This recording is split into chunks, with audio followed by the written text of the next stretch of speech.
Thanks for coming by PosterCentral.com's video blog. I'm Pete Howard, and I never would assume to name a poster. They're all part of history and they have their own names. But I sort of refer to this in my photo album as Ladies' Night Out. I mean, why not? Look at it. It's from San Jose, California, 1966.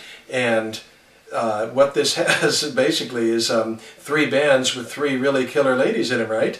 Janis Joplin in Big Brother and the Holding Company, Grace Slick in not the Airplane but Great Society, and Signe Anderson in the Jefferson Airplane. Now, you know, retrospectively, it's easy to just think of those ladies as the lead singer for their bands, right? It's a rock band fronted by a chick, right? Just like, but this was not a case at all in the mid-60s with these three artists, like, say, Blondie later, where Deborah Harry had all the vocals. The Airplane, especially with Signe Anderson, she was just the female member. It was Marty Ballin's band, and he took most of the lead vocals.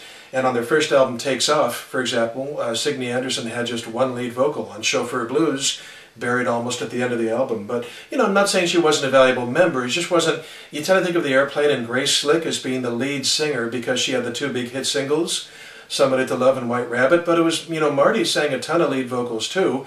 And so Grace was like co-lead singer of the Airplane, so we just assumed Signe Anderson was lead singer before her, but not the case at all. And then, of course, same with Big Brother and the Holding Company. I mean, we think of the biggest hit, Piece of My Heart, and you automatically think it's a Janis with her backing band because she later became famous. But in these early days in '66, she was a co-lead singer as well. Nonetheless, you have three great ladies and three great bands. I think it's just wildly cool. And it's the posters. It says Losers South was the venue, which is down in San Jose. So you actually had south of the Bay Area, and you have some interesting artwork. And the first printings got the dates wrong. They said August 2 through 7.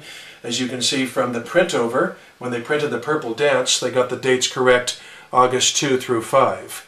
August 2 through 7 would have been just too much. And not all three bands, by the way, appeared on all three nights. That would have been too good to be true, right? A concert with those three ladies, even in the background non-lead singing position, would have been awesome to see all three in one night. But for the first three nights, you had essentially, if you want to keep keying on the ladies, Janis opening for Signe, and on the last night you had Grace opening for Signe. So that's the way these four dates shake out. And this is a Kelly Mouse poster, by the way. Alden Kelly and Stanley Mouse, they both signed this copy, which is really nice because this is one of their scarcer posters. It's not one of the common Bill Grahams, of which there are millions. And here you see the highly stylized signatures along the bottom margin by Kelly and Mouse. And then in between is a nice little touch. Yep, there's Signe Anderson's signature in the margin. So that's really nice. So it's not known as Ladies' Night Out. That's just what I'm calling it. Not trying to give it a name, just saying, man, that would have been great if they had all three played on one night. But it still would have been great to live in San Jose at the time and gone a couple nights and see all three ladies and all three bands. So really a fun poster with sort of unique artwork, and the print over in purple is really nice. And the Airplane, it's fun timing in their career because it was about 6 weeks before their first album charted, so just about the time it came out. And all of us early Airplane fans just love Jefferson Airplane Takes Off. It's a great first effort by the band. So anyway, nice poster, great poster. I just really love it. It's underrated, under talked about, under discussed. And I hope you did too. And thanks for coming by. We'll see you next time. Bye-bye.